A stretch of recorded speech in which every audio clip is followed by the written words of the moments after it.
Hello friends, इस video में हम देखेंगे तो अभी G20 सबमिट हुआ है। तो मतलब इसमें यही बताया गया है इंडियन फॉरेन पॉलिसी के बारे में। इससे पश्चिम भी परेशान है और समझिए मतलब सभी तो खुश हो गए इसमें, लेकिन पश्चिम जो है ये परेशान है। जो ये दिल्ली डिक्लेरेशन हुआ है आपको देखने को मिलेगा G20 के बाद, तो इसमें पश्चिम परेशान है। पश्चिम जो भी समझिए मतलब वेस्टर्न कंट्री है, तो उसमें मीडिया है, तो ये लोग यहाँ पे तो घोषणा पत्र पे साइन कर दिए हैं, लेकिन देखने को अभी मिलेगा तो मीडिया में मतलब अब जाके इनसे क्वेश्चन पूछा जा रहा है। जैसे ये अपने अपने देश पहुंचते हैं तो अब इनसे क्वेश्चन पूछा जा रहा है कि जो रूस और यूक्रेन का युद्ध चल रहा है उस पर 4 बार ही देखेंगे पूरे डिक्लेरेशन में 3-4 बार ही बातें की गई हैं, वो भी मतलब कि बहुत कम, मतलब वहाँ पे आलोचना भी नहीं की गई है। इन सबको लेके क्वेश्चन पूछा जा रहा है। तो टोटल चीज़ें मैं इसमें बताऊंगा अभी क्या क्या हुआ है, और फिर चाइना और देखेंगे रूस के लिए क्या इंपॉर्टेंट है, पश्चिमी मीडिया के लिए क्या इंपॉर्टेंट है, इंडिया को क्या फायदा हुआ इससे।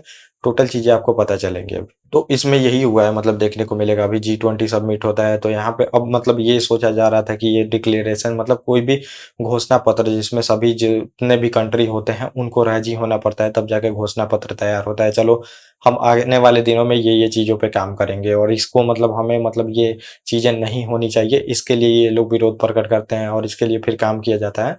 तो ये सब चीज़ें होती हैं। तो अभी मतलब बोला जा रहा था कि दिल्ली डिक्लेरेशन में कुछ भी नहीं आ पाएगा, घोषणा पत्र मतलब समझिए कि ये नहीं हो पाएगा, क्योंकि जो चीन के देखेंगे प्रेसिडेंट थे शी जिनपिंग, वो भी नहीं आए थे। रूस प्रेसिडेंट व्लादिमीर जो पुतिन थे वो भी नहीं आए थे। तो इसको लेके अभी मतलब संशय लगाया जा रहा था कि नहीं हो सकता कुछ भी, लेकिन हो गया वहाँ पे देखेंगे घोषणा पत्र, और उसमें सभी देशों की इंटीग्रिटी को लेके और रूस की आलोचना उसमें मतलब 1-2 बार की गई है, आपको देखने को मिलेगा 3-4 बार।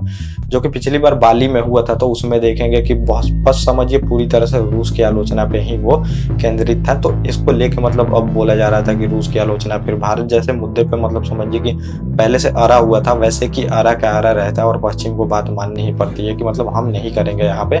और यूक्रेन इसको लेके बहुत नाराज है। जितने भी वेस्टर्न कंट्री है समझिए वो बोल रहा है कि मतलब ये कुछ भी नहीं करेंगे हमारे लिए, और यहाँ पे क्यों नहीं बात हुई है यूक्रेन युद्ध के लेके, ये भी बोला जा रहा है। और अब देखेंगे जब ये जैसे अपने देश में पहुंचते हैं तो अब मीडिया क्वेश्चन करना शुरू करती है। मीडिया जो है ये क्वेश्चन कर रही है कि आखिर में एक बार भी बात मतलब कि सख्ती से क्यों नहीं बात किया गया है रूस यूक्रेन युद्ध के बारे में। तो यहाँ पे एक बार भी सख्ती से बात नहीं हुआ है, यही अब मीडिया पूछ रही है। अब ये लोग सवालों का जवाब नहीं दे पा रहे हैं। तो इसमें आपको कारण जानना पड़ेगा कि आखिर में वेस्टर्न कंट्री है तो ये दिल्ली घोषणा पत्र पे क्यों साइन कर देते हैं, समझिए सभी सहमत हो जाते हैं।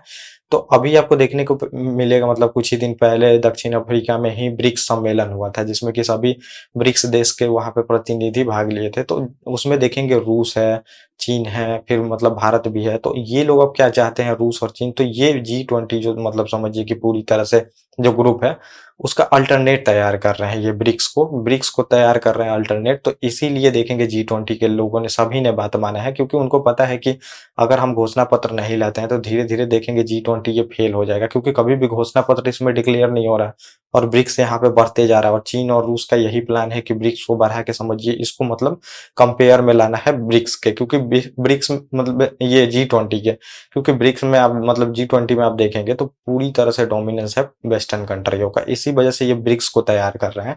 तो इसलिए इन्होंने मतलब राजी हो गए आराम से देखेंगे दिल्ली घोषणा पत्र पे, ताकि इनको पता था कि तो धीरे धीरे ये G20 भी फेल हो जाएगा। तो इस वजह से ही देखेंगे दिल्ली डिक्लेरेशन यहाँ पे लाया गया है। तो ये मतलब समझिए कि इस वजह से जो भारत है तो पूरी तरह से सबको राजी है। और इसमें देखेंगे मतलब चीन भी खुश है और मतलब रूस तो खुश ही है समझिए, क्योंकि एक बार भी उसकी आलोचना नहीं हुई है देखने को मिलेगा इसी वजह से। और सबसे ज़्यादा इम्पोर्टेंट इसमें ये मतलब देखेंगे कि डिक्लेरेशन हुआ है। डिक्लेरेशन में मतलब जो अफ्रीकन यूनियन है समझिए वो पूरी तरह से देखेंगे यहाँ पे सदस्य बन गया है, जो मतलब कि ये है G20, तो इसका सदस्य बन गया है। तो ये सबसे इम्पोर्टेंट है। तो चाइना भी चाहता था वो सदस्य बने, मतलब सदस्यता दिला के वहाँ पे सभी अपना अपना नाम कमाना चाहते हैं। तो नाम कमाना चाहते हैं तो यहाँ पे इंडिया जो रहता है समझिए कि इसका जो मतलब हमारा जो फॉरेन पॉलिसी रहता है तो वो बिल्कुल ऐसा रहता है कि सबको प्रॉफिट हो। लेकिन चाइना का फॉरेन पॉलिसी आप जब भी देखेंगे तो वो अपने नेशनल मुद्दा को बहुत मतलब सख्ती से वहाँ पे मतलब समझता है कि फायदा हो। तो वहाँ पे आप देखेंगे अभी आपको मतलब ये भी देखने को मिलेगा अफ्रीकन कंट्री में ज़्यादातर अभी क्या हो रहा है, सैनिक शासन लग रहे हैं। तो ये चीज़ें आपको सोचनी पड़ेगी, मतलब कि वहाँ पे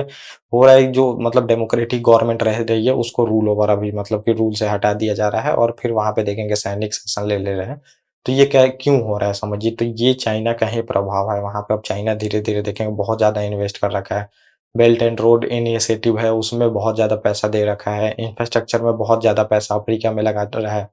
तो इन सब को लेके और वो ये भी बता रहा है कि जो जो मतलब वेस्टर्न कंट्री आप देखेंगे मतलब तुम्हारा शोषण किए पूरे, मतलब जब वो कॉलोनी बनाते थे तो देखेंगे मतलब राज किए हैं पूरा वेस्टर्न कंट्री, फ्रांस भी था, जर्मनी भी था, सभी देखेंगे, इटली और फिर ब्रिटेन, तो सभी ने शोषण किया और तुम उसी का मतलब कि जो डेमोक्रेसी है उसी के कहने पे चल रहे हो और फिर तुम्हारा फिर देखेंगे वही हाल होते जा रहा है। मतलब ये अफ्रीकन कंट्री को बता रहा है क्योंकि देखेंगे वहाँ गरीबी बहुत ज़्यादा बढ़ रही है, फिर वहाँ पे बहुत ज़्यादा मतलब प्रॉब्लम है, समझिए प्रॉब्लम है, तो बोल रहा है कि फिर तुम उसी के कहने पे चल रहे हो, तो इसी वजह से ये सब चीज़ें हो रही हैं। इसी वजह से देखेंगे कि शासन हमेशा सेना के हाथों में चलता जा रहा है क्योंकि वो बोल रहा है कि उनका जो मॉडर्न मतलब कि मॉडल है वो किसी भी देश को डेवलप करने का, तो वो सही नहीं है। हमारा मॉडल सही है, आप वहाँ पे देखेंगे वन पार्टी रूल है, मतलब समझिए वो भी सैनिक रूल ही है समझिए। वैसे ही वहाँ पे देखेंगे डेमोक्रेटिक गवर्नमेंट को हटाया जा रहा है अफ्रीका में, तो ये मुद्दा है, मतलब चाइना पैर पसार रहा है इस वजह से। आपको ये लॉजिक देखने को मिलेगा जो कि कोई अभी बता नहीं पाएगा आपको। तो ये पूरा टॉपिक था, तो देखेंगे वेस्टर्न पूरी तरह से मतलब कि वहाँ पे अब वेस्टर्न कंट्री जो भी है उनसे क्वेश्चन पूछा जा रहा है इस पे कि तुम वहाँ पे सख्त क्यों नहीं हो? तो ये कारण भी मैंने आपको बता दिया। ओके गाइस, थैंक यू और अब हम मिलेंगे अपने नेक्स्ट टॉपिक।